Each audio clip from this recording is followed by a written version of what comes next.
Welcome everyone to yet another episode of Atomic Blackjack. Today we have a very special video. This will be our first time doing a video series. This is clip one or part one of either a 2 or 3-part series. We're still trying to figure out if we want to make 2 long videos or 3 like medium type videos. So we're still trying to figure that out, but trust and believe we have a ton of footage, a ton of action, and a lot of blackjack to play. So without further ado, let's go ahead and get started on our high stakes trip to none other than Seattle. Okay, so the first step on my journey is to go pick up my rental car. I didn't go through like the traditional like A-list or rent a center or enterprise. I decided to do a tour. Save a little bit of money, finish my highway, to go get my car. So we'll get there. So we are currently getting ready to head into our first casino, which is going to be Emerald Queens Casino. I decided that I was not going to have a home base for this trip, at least not yet. I'm not sure where they're going to take me. So I threw all my baggage into the trunk. That way no one's going to know it's there and they shouldn't have any issues with it. And I'm just going to go straight into the casino and get started. Wish me luck.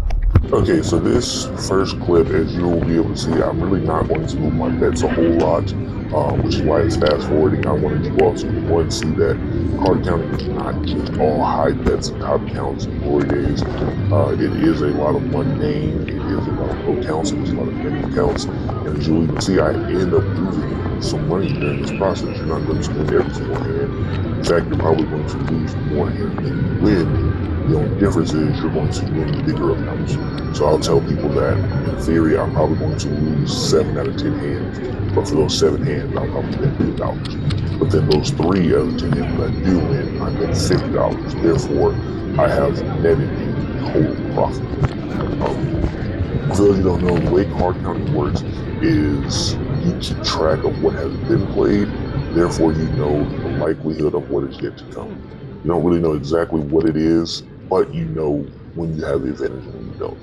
I personally use the high-low count for a number of reasons, but traditionally it is just the simplest and easiest count to learn. But with the high-low count, you assign values to low cards 2 through 6. You keep neutral cards at 7 through 9, and then high cards at 10, Jack, King, Queen, and Ace. You'll be able to keep track of those.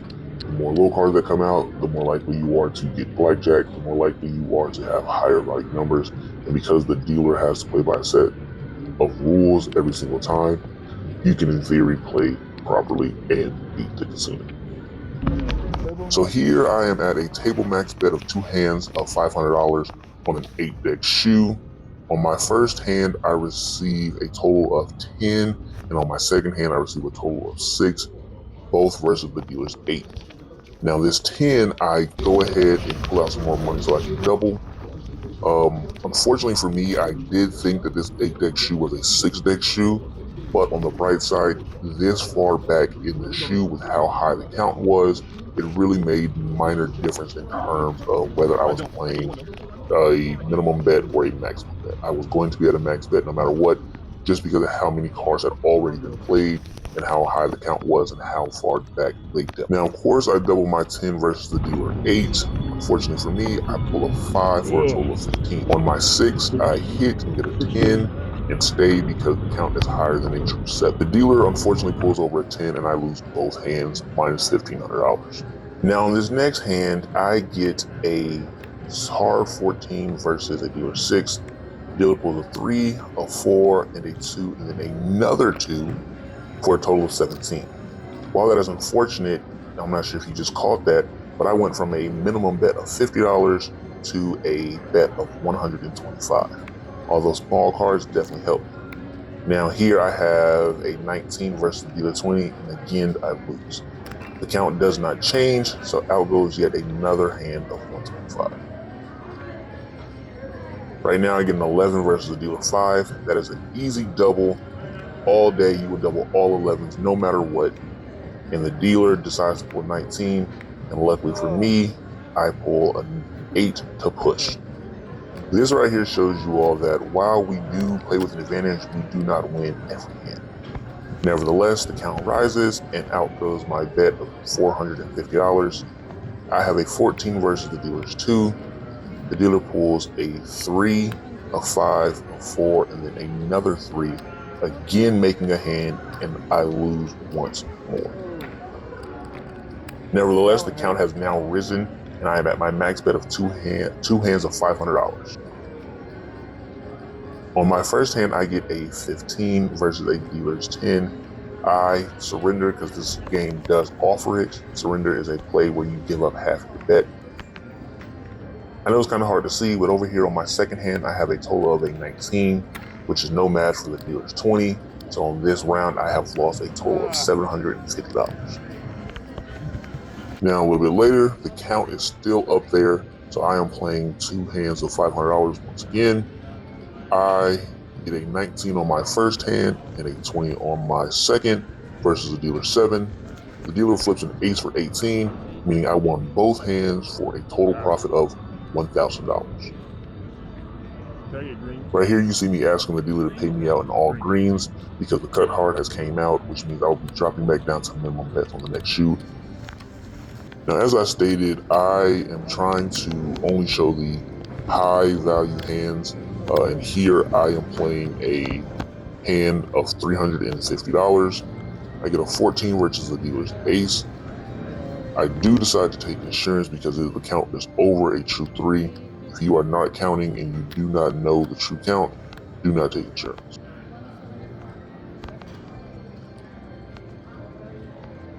Now, in a situation like this, where the dealer does in fact have blackjack, I am kind of happy because with a 14, I would have ended up surrendering the hand, which means I would have not only lost the insurance bet, but I've also lost half my bet, and I never even played. Now, while the count has dropped by 2, the deck divisor has made it to where now my count is higher, and I raise my bet to $450, which is right on time because I get a blackjack, netting a total of $675. So this right here was something that I thought was kind of cool. It was simply a mini snack bar that they had right by their high limit pit. That way all their high limit players were able to stay and get something to eat and not leave the tables. For me, that sounds great because I'm able to save on expenses and be able to generate EV at the same time. But deep down, I know that casinos are doing this as a calculated way to keep their degenerate gamblers at the tables longer and prevent them from leaving the casino. So for me, it's great. For everybody else, it's kind of Again, surprise shady. me, I'm not overly picky. Say surprise me, I'm not overly picky. Whatever's easiest for you. Surprise me. Thank you so much. After my little snacky snack, I go right back to the tables, and sure enough, the counts go right back up. Here I am with an 11 versus a dealer's 9, against a dealer's 8, and I decide to go ahead and double that, of course. The dealer decides to pull for a total of 19 and beats me when I have a 6 for a total of 17, but the count does rise, and out goes a max bet of 2 hands of $500.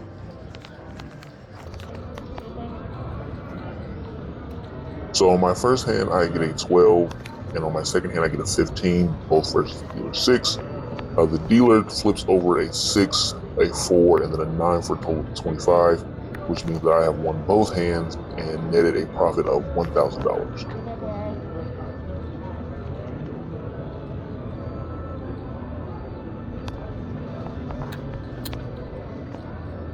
The count is still there, so I keep those bets out there. The first hand I get a 15 versus a dealer's 9. I'm pausing to see if the deviation for surrender is there. It is, so I do surrender and take half of my bet. But on the bright side, my blackjack on the second hand pays 3-2, which means the money that I lost on the first hand, I made back up on the second.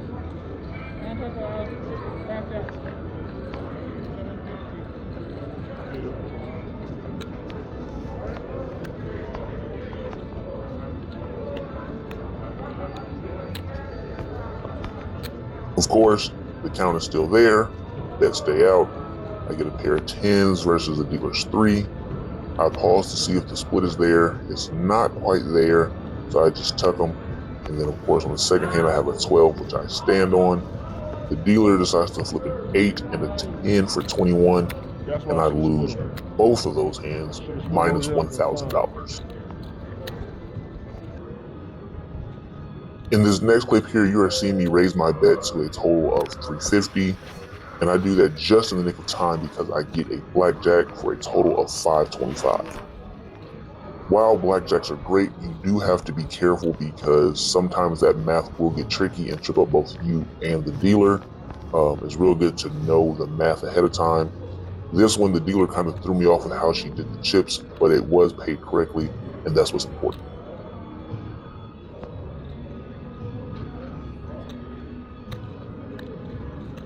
So the count is still about the same, so out goes another hand of 350. I get an 8 versus the dealer's 10. I hit for a total of 18. And while you can't see it, the dealer turns over a 7, and that is just enough for me to win.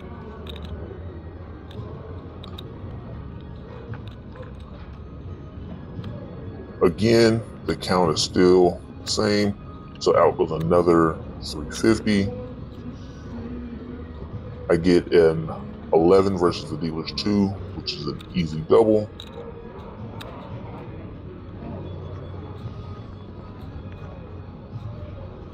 The dealer decides to pull to 17, and again, that is just enough for me to win with my total of 19, this time netting a total of $700.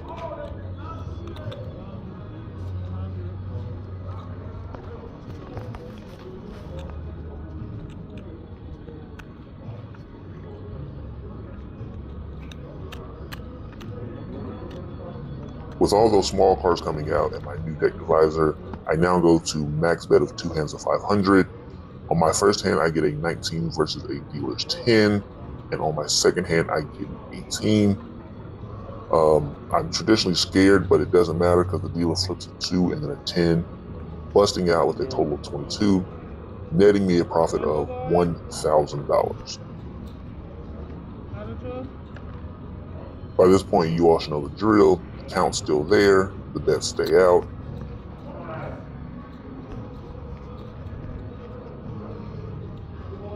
This time, unfortunately, I have a 15 versus a dealer's ace, and I'm allowed to take my second hand, for which I have a 13. I'm taking insurance because the count is above true 3. I already knew I was going to take it, but it allows me to see my second hand to play a little bit faster. Here, I have to surrender once the dealer does not have blackjack, losing $250. And then on my second hand with this 13, I get an ace for 14, hit again for a 9, and bust out. That right there, in case you're wondering, was a total loss of $1,250. Huh? She said she'll be back. So, the count is now dropped, so I go down to a single hand of $350. I get a 16 versus the dealer's 3. I stand, and the dealer decides to pull a 10, a 2, and a 10 for 25, bringing back $350.